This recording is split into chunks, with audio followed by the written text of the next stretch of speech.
Now, China has revealed its new senior leadership committee, but breaking with tradition, failed to anoint a clear successor to President Xi Jinping.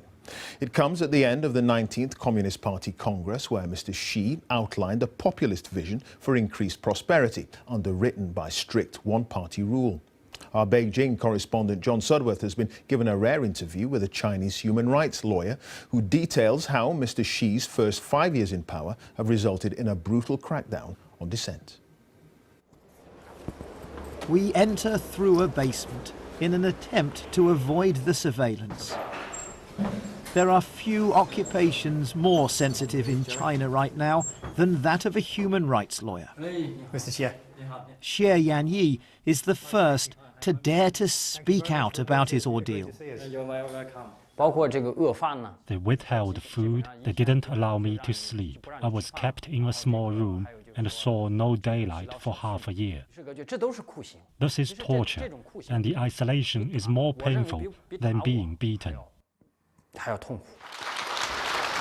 President Xi Jinping has been tightening his already formidable grip on power, today revealing the men who will rule with him during his second term.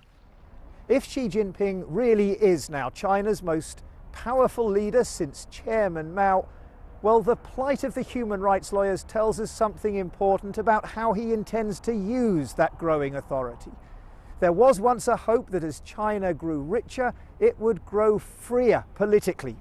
Not anymore. Li Wenzu's husband is one of the lawyers still in detention. She's heard nothing at all since he was taken away more than 2 years ago. I think it might be because he won't sign a confession, she says. However long he holds out, I'll always support him.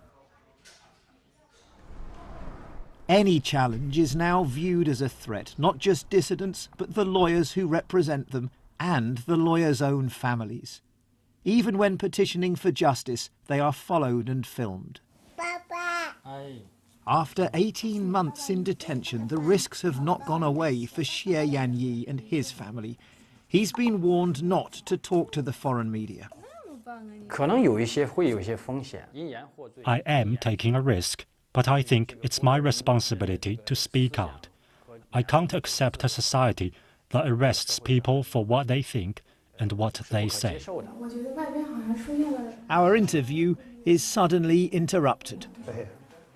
His wife tells us that a group of men has begun to gather outside the apartment. As we leave the same way we came in, we hear their voices. There he is.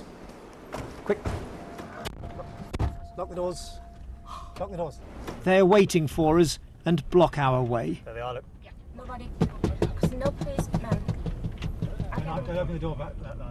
We're held here for an hour or so, then allowed to go. Another short glimpse of the tightening social control under President Xi. John Sudworth, BBC News, Beijing.